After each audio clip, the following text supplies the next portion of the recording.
boa noite a todos. É uma alegria estar aqui novamente, em condições tão diferentes, né? Hoje a gente não pode chegar, dar um abraço nos amigos, matar as saudades, né? E a gente tem que se comportar aí numa distância, de máscara, né? Eu peço licença para falar sem máscara, porque senão não dá para respirar. Eu estava vendo os slides, belíssimos, né? Belíssimos. E a gente consegue fazer uma viagem, né? Com eles. E nós acabamos de assistir a série Maria Madalena. Não sei se aqui alguém já assistiu na Netflix. Interminável. Você conseguiu assistir 3 vezes? Ela não acaba, né, gente? 4. Dá vontade mesmo. Gente, 60 episódios é uma coisa assim, interminável, né? Aí, e nós terminamos domingo, então tá tudo assim, tudo emociona ainda, né? Tudo emociona, essas imagens. E nós vamos falar justamente disso. Esse estudo que nós fizemos de apacentar as ovelhas. Eu tirei do livro do Richard Simonetti, Antes que o Galo Cante, que é da série evangélica. O Richard Simonetti, não sei se todos aqui conheceram, né? Ele desencarnou em 2018. Ele era de Bauru, um grande conferencista, um grande trabalhador. O trabalho dele em Bauru é imenso. Centro Espírita Amor e Caridade, mas ele tem um trabalho muito grande na cidade, né?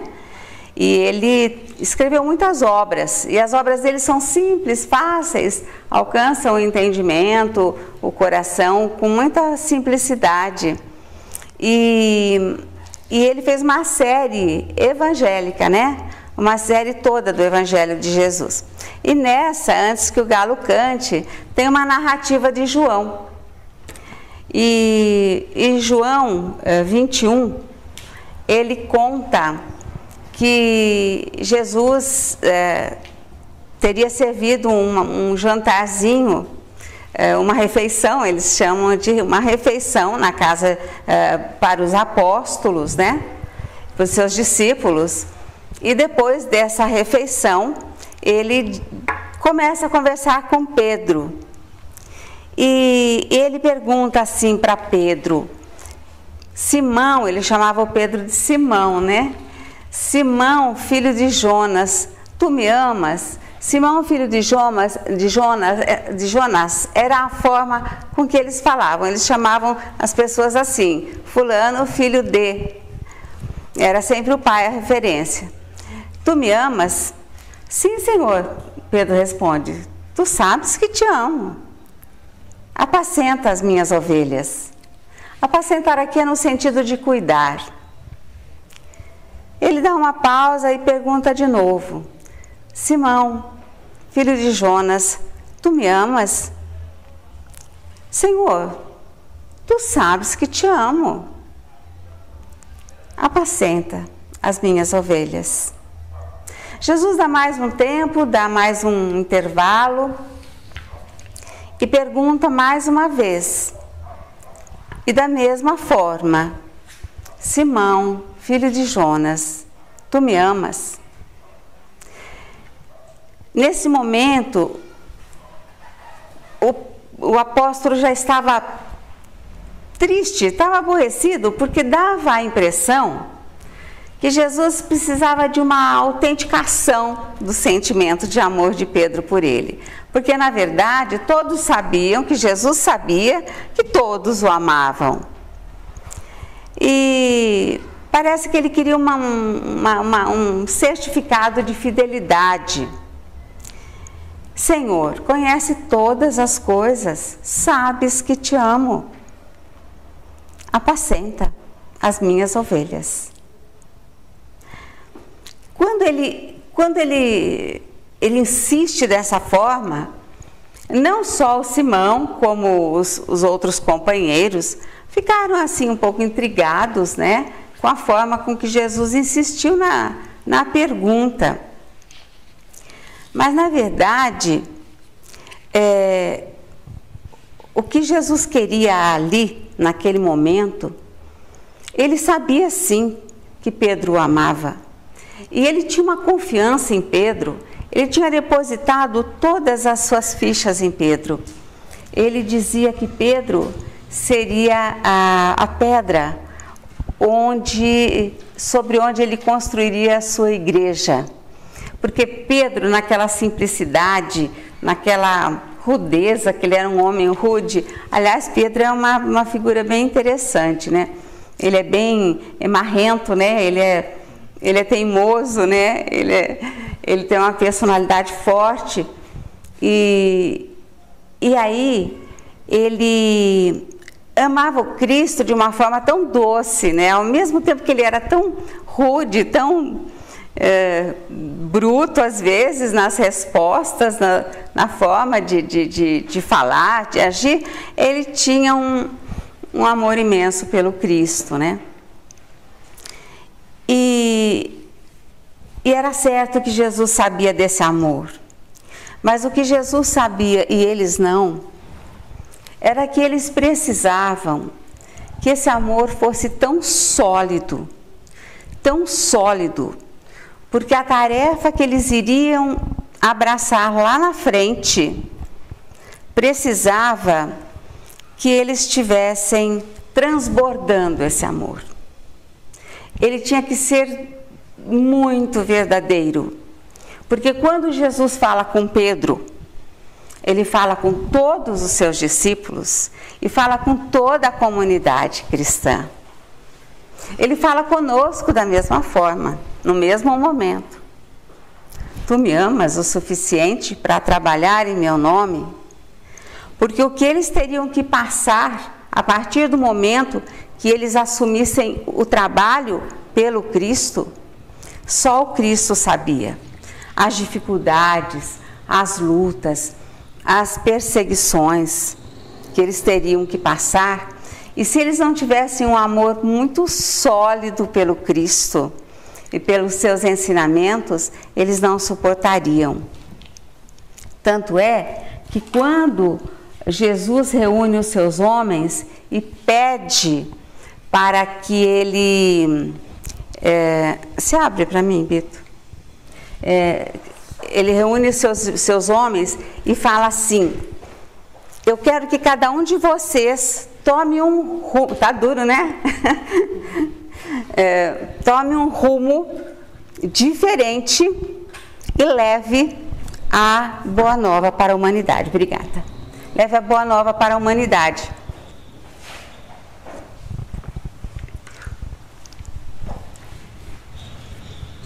Cada um tome um rumo.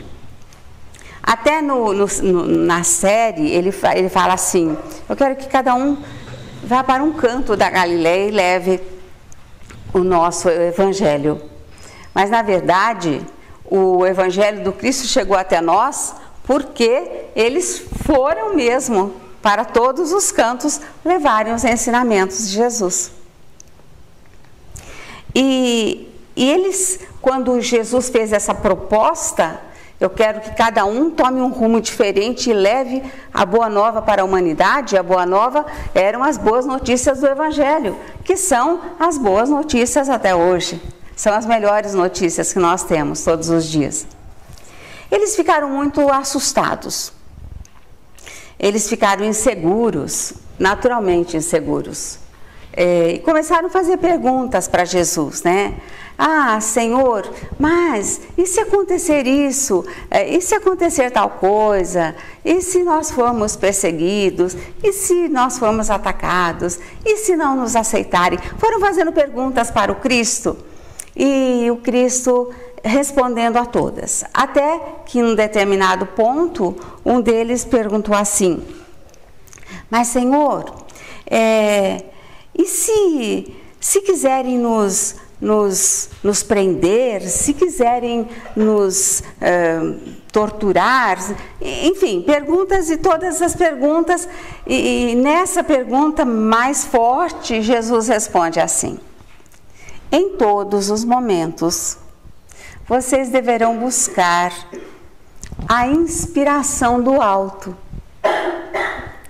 E aí um deles diz assim: Senhor, e se a gente não conseguir perceber a inspiração do alto?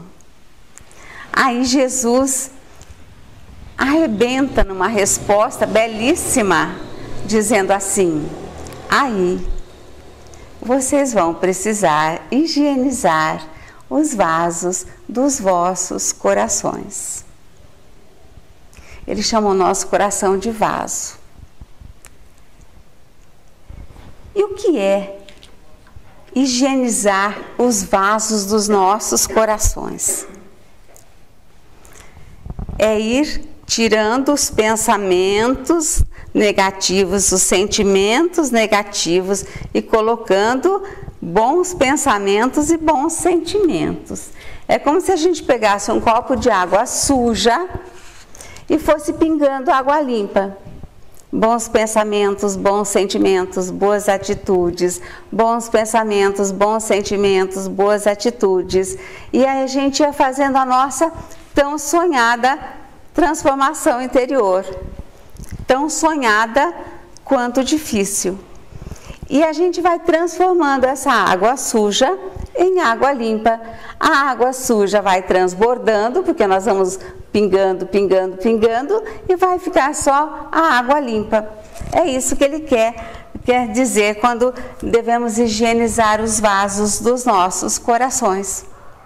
É deixar os pensamentos ruins para lá, deixar os sentimentos ruins para lá. Mas é difícil, hein?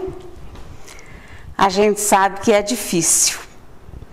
Os pensamentos ruins vêm e a gente consegue mudar o pensamento. A gente põe uma música, a gente pega um livro para ler, um bom livro, a gente vai fazer uma caminhada. Quando vem um sentimento ruim, a gente tem que fazer um trabalho um pouquinho maior para tirar esse sentimento ruim do nosso coração. Mas esse é o esforço que ele pede, porque isso é o que nós precisamos. Se nós não estivermos com os nossos corações higienizados, nós não vamos conseguir fazer o trabalho pelo Cristo da forma como deve ser feito. Mas não basta nós mudarmos os nossos pensamentos, mudarmos os nossos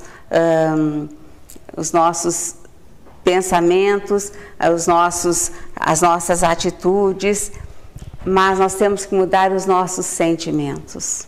Os nossos sentimentos são a base de tudo, porque os pensamentos, como nós dissemos, é fácil. As atitudes, nós fazemos assim.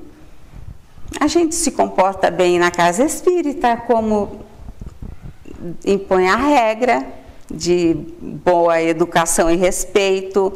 A gente se comporta bem no trabalho. Em casa, a gente fica mais à vontade, e isso às vezes representa um grande perigo, porque nós não temos, nem sempre nós temos o mesmo cuidado que temos com as visitas, com os nossos familiares. Mas isso é um exercício. Então, o pensamento a gente consegue tirar. As atitudes a gente consegue modificar. Os sentimentos, quando eles forem modificados efetivamente, aí fica tudo diferente. Os pensamentos serão melhores, as atitudes serão melhores. Quando os nossos sentimentos forem bons, tudo será bom. Pensamentos e atitudes. Então, essa transformação mais profunda tem que ser nos sentimentos. Porque sentimento não é uma coisa que a gente muda assim, como a gente consegue mudar o pensamento. E quando eles fazem esses questionamentos para o Cristo, que eles estavam com muitos medos, naturalmente, eles vão, seguem, fazem o seu trajeto, fazem o seu trabalho, e a história conta palidamente o sofrimento pelos quais eles passaram, palidamente, porque eles sofreram muito realmente. E é muito interessante que nós assistimos recentemente, acho que eu já comentei até aqui, os 2 filmes de Paulo, né? Paulo de Tarso e Pedro e Paulo. São filmes antigos e não são livros, não são espíritas também os filmes, mas traz a trajetória dos dois, e lá a gente vê como eles eram pessoas fortes. Eles eram homens de personalidade forte, os dois eram de personalidade forte, e eles se desentendiam, eles brigavam, chegavam às vias de fato até, mas eles tinham o Cristo como foco. Então eles poderiam até se desentender, um pensava de um jeito, outro pensava de outro jeito, eles discutiam, se separavam, voltavam a trabalhar junto, até que a vida fez cada um fazer o seu trabalho. Mas o foco era o Cristo. Eles discutiam a forma, mas o fundo jamais. O conteúdo, o fundo dos seus objetivos era o Cristo. Era lindo de ver aqueles 2 homens fortes e numa personalidade forte e se desentendendo, mas sempre para fazer o melhor pelo Cristo. Como a gente faz até hoje, né? Cada um tem uma forma de pensar, mas o objetivo é fazer o trabalho da melhor forma, né? Pelo menos esse é o que a gente pretende. E era muito lindo ver os 2. E por isso que eles fizeram esse trabalho belíssimo que fizeram, né? E somente tendo esse ânimo forte, tendo esse amor sólido pelo Cristo, é que eles conseguiriam ter sucesso na tarefa que lhes seria atribuída. E era uma tarefa fundamental, né? Era fundamental a tarefa deles, e se eles não tivessem amor ao Cristo e à causa do Cristo, eles não teriam sucesso. Não teriam o ânimo para perseverar, né? Porque às vezes a gente tem uma vontade fraca, a gente quer iniciar um trabalho, mas a gente não consegue continuar esse trabalho por muito tempo, porque está faltando aquele objetivo verdadeiro. E lá precisaria ter um objetivo, um sentimento e um propósito firme para poderem ir para frente e dar resultado àquele trabalho todo. E essa mensagem Jesus jogava assim para todos os que trabalhariam pelo Cristo. O amor deveria, ele diz na narrativa, o amor deveria derramar-se no trabalho que lhes competia. Apacentar as ovelhas seria transmitir suas lições pelo exemplo de amorosa dedicação ao bem. E aí o Richard comenta, né, que em tudo que fazemos, em qualquer atividade, em qualquer setor de atividades, tudo que fizermos, se pusermos o componente amor, tudo fica melhor. E isso em qualquer área. A melhor dona de casa, o melhor profissional, seja em qualquer área, seja o melhor médico, seja o melhor mecânico, seja o melhor comerciante, empresário, industrial, seja qualquer professor, pode ser o melhor professor. Se ele puser amor, fica melhor ainda. E é interessante uma colocação que ele faz sobre os voluntários, porque no trabalho do Cristo, todos são voluntários, desde sempre todos foram voluntários, e nós todos somos voluntários até hoje. E aí o Richard faz uma colocação interessante, como ele tinha muitas frentes de trabalho na casa espírita dele, ele tinha albergue, ele tinha creche, ele abriu muitas frentes de trabalho, editora. Então ele falava assim, ele fala, né, nas suas obras, que o voluntário, seja nos cursos, seja nas salas mediúnicas, não é só o voluntário que vem para fazer o lanchinho para os assistidos, que vem aqui trabalhar na limpeza da casa, não. Todos os voluntários das salas mediúnicas, dos estudos, de todo o trabalho voluntário, a gente consegue perceber quem faz o trabalho por amor e quem faz o trabalho por interesse. Que interesse? Né? Que interesse? Se ninguém vai ganhar nada. Parece que interesse é quando alguém vai receber alguma coisa. Mas vocês já perceberam que existem pessoas que trabalham no bem com interesse de receber mais graças divinas? Então são pessoas que falam assim: ai, acho que eu vou trabalhar um pouco, fazer um pouco de caridade. A gente ouve isso efetivamente. Porque meu filho está desempregado e quem sabe assim Deus me ajuda. Ou então a pessoa está precisando de um emprego, ou está doente, com algum probleminha lá de saúde, então eu vou trabalhar no bem, porque aí, quem sabe eu recebo uma graça de Deus, né? Então eu trabalho no bem já com a intenção de receber em troca mais bênçãos do que eu já recebo todo dia, porque realmente as pessoas... Muitas vezes a gente não percebe quantas bênçãos recebemos todos os dias. Então eu vou fazer um trabalho no bem para ver se eu sou mais abençoada, mais agraciada.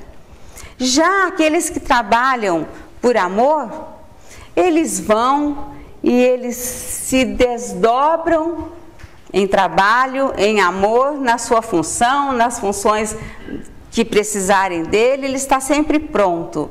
E uma outra coisa que ele fala é que o voluntário que trabalha por interesse, ele falta mais, qualquer coisa é motivo para ele se ausentar. Ele, como é o dia do trabalho voluntário, é muito comum ele marcar médico, dentista, tudo naquele dia. Já tenho aquela tarde livre para sair de casa, então já... marco e deixa o trabalho voluntário. Ah, hoje eu não vou poder ir, porque eu tenho médico. Nos outros dias parece que o médico nem trabalha, né? E isso é uma coisa que a gente vê mesmo nos trabalhos voluntários. Já o trabalhador que trabalha por amor, com objetivos claros e servir, você pode contar sempre com ele está sempre presente. Muito raramente ele se ausenta, só em último caso ele vem para somar, ele tem ideias, ele faz o trabalho crescer, ele produz, ele é produtivo, né? Tem ideias, tem imaginação, né? O que falta para as pessoas perceberem, e isso é muito importante, é que o voluntário, ele é voluntário até o momento em que ele assume o trabalho. Ele é voluntário para assumir ou não. A partir do momento que ele assumiu, ele não é mais voluntário. Ele assumiu um compromisso.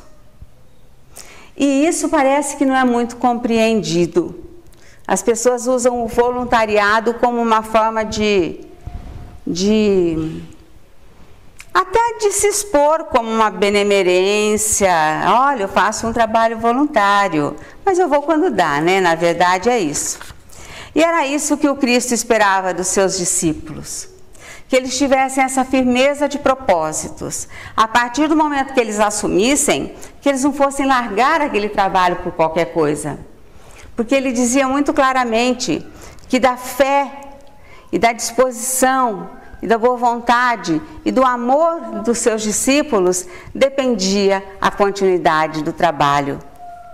Porque ele veio até aqui e ele nem precisava ter vindo. Ele já tinha mandado tantos profetas trazerem os ensinamentos do Pai, e ele não precisava e veio. Ele veio, ele amou, ele perdoou, exemplificou tudo. Ou ele exemplificava e falava, ou ele falava e exemplificava. Então ele ensinou muito. Mas depois da sua morte, se ninguém desse continuação a esse trabalho, o seu evangelho não teria continuidade. Então ele precisava desses homens muito solidificados na fé, muito solidificados no amor pelo Cristo e pelos seus ensinamentos. Apacentar, no sentido evangélico, seria cuidar. Todas as palavras de Jesus trazem ensinamentos. Nada ele falou em vão, nada. Quando ele curou o paralítico, ele disse, levanta-te e anda, não foi isso? Ele sempre falava assim, de forma imperativa, né? Levanta-te e anda, busque e achareis, bata e a porta abrir-se-vos-á. Ele sempre falava de forma firme com a pessoa. E ele cura o paralítico e diz, levanta-te e anda. E o paralítico levantou e andou. Mas não foi só isso que Jesus quis dizer para o paralítico. Levanta-te e anda fisicamente. Renove a sua vida. Retome a sua vida que estava também paralisada. Vá, faça alguma coisa, ganhe ânimo, renove. E essa proposta do Cristo, ela serve para nós que ainda não conseguimos curar a paralisia do corpo. Se chegar alguém aqui paralítico, ele vai sair paralítico, porque nós não vamos conseguir curá-lo. Você já consegue, Guga?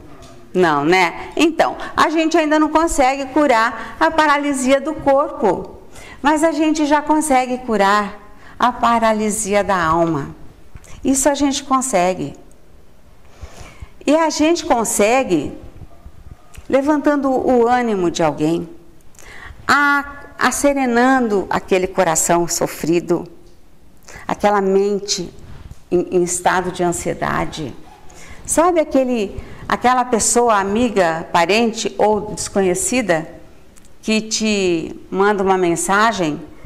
É interessante porque as pessoas encontram os telefones da gente, né? E mandam mensagens pedindo ajuda. Ou é um familiar, ou é um amigo que manda um áudio ou um vídeo e está angustiado, e está sofrido, e está depressivo, e está carente, e está doente, está desanimado, está abatido. A gente não consegue curar essa paralisia? A gente consegue. A gente consegue dizendo palavras de ânimo, de conforto, de coragem. Levanta sua cabeça, toma força, toma ânimo, faça uma oração. Coloque um copinho de água e faça uma oração. Eu estarei aqui orando por você também, nesse mesmo momento, e você vai ser amparado. Busque isso, busque aquilo. Hoje as casas espíritas estão fechadas, a gente não pode falar, vai tomar um passe, mas a gente trabalha isso na intimidade do nosso lar. Então, eu vou estar orando por você agora, ou então às 20 horas, ou então a hora que é possível para a pessoa. Nós podemos tirar do nosso irmão a paralisia emocional, a paralisia moral, a paralisia espiritual, encher o seu coração de paz. Levanta-te e anda. Quantas vezes a gente conversa com alguém e depois a gente tem um retorno. Eu fiquei tão melhor, eu fiquei tão mais cheia de esperança, eu fiquei tão mais cheia de força.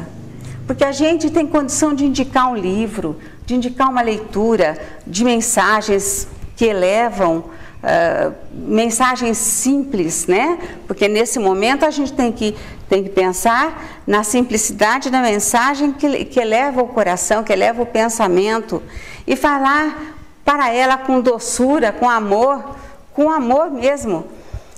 Imagine Jesus na sua frente. Faça uma prece, mas imagine Jesus na sua frente.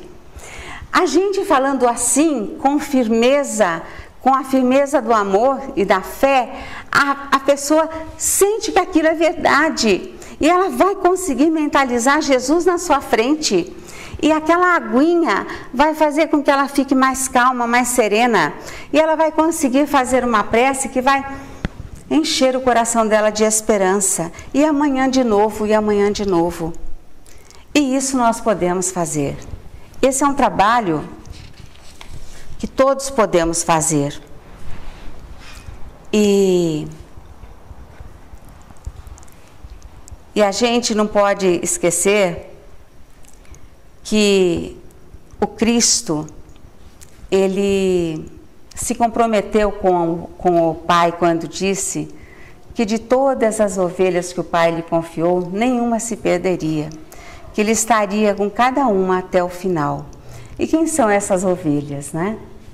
Essas ovelhas somos todos nós, essas ovelhas necessitadas, somos todos nós, porque todos nós somos necessitados. Um dia um está melhor podendo ajudar o outro dia o outro está melhor podendo ajudar o primeiro, né? O apóstolo Paulo, ele disse em certo momento que todos somos embaixadores do Cristo aqui na terra. E nós vamos encontrar esse texto no Caminho, Verdade e Vida, no capítulo 115. Se somos todos embaixadores do Cristo aqui na terra, nós temos que representá-lo. E nós vamos representá-lo onde estivermos e onde estiverem as ovelhas necessitadas de nós. E isso nós podemos fazer em todas as oportunidades. Dentro da nossa casa, dentro do nosso trabalho, na casa espírita, no ambiente público. De repente a gente encontra alguém num lugar que a gente não imagina e essa pessoa se aproxima da gente por alguma razão, por alguma sintonia, e a gente tem a oportunidade aí de ajudar. Quantas vezes acontece isso? E na casa espírita, no diálogo fraterno, são tantas oportunidades, né? Onde encontrarmos alguém que precise de auxílio. E a Madre Teresa, que hoje já é chamada de Santa Madre Teresa, né? Ou Santa Teresa de Calcutá, ela já tem o título de santa, né? E ela dizia assim, que ninguém deve sair de perto de nós sem se sentir melhor. Então, se nós estamos ali, naquele momento, com a oportunidade de auxiliar, nós temos que sentir se aquela pessoa está bem, se está melhorzinha. Se está no telefone, nós temos condições de sentir se ela está melhor, se ela está mais calma, mais serena. Não desligar o telefone enquanto ela não estiver serena, mais confiante, mais segura. E aí a gente também fica segura do trabalho que fizemos, né? E é isso que o Mestre espera de nós. Que estejamos dispostos a colaborar na sua seara. Mas para colaborar, efetivamente, nós temos que amá-lo e amar o seu Evangelho de uma forma transbordante, como ele mesmo disse. Porque quando chegar a nossa hora de fazer a viagem de volta, por nos denominarmos cristãos, as perguntas que serão feitas serão: quantas ovelhas nós apacentamos? Quanto amor demos ao nosso semelhante no esforço do bem? Porque isso é o que soma na contabilidade da vida. Não podemos passar pela vida em branco. Não podemos ser tão indiferentes. Aliás, a indiferença é um dos piores sentimentos, né? A indiferença, André Luiz fala numa mensagem belíssima, onde ele trabalha o amor nas suas mais diferentes formas. A indiferença, ele fala que é o amor escondido. Então, a indiferença, por isso que ela machuca tanto, né? A indiferença dói.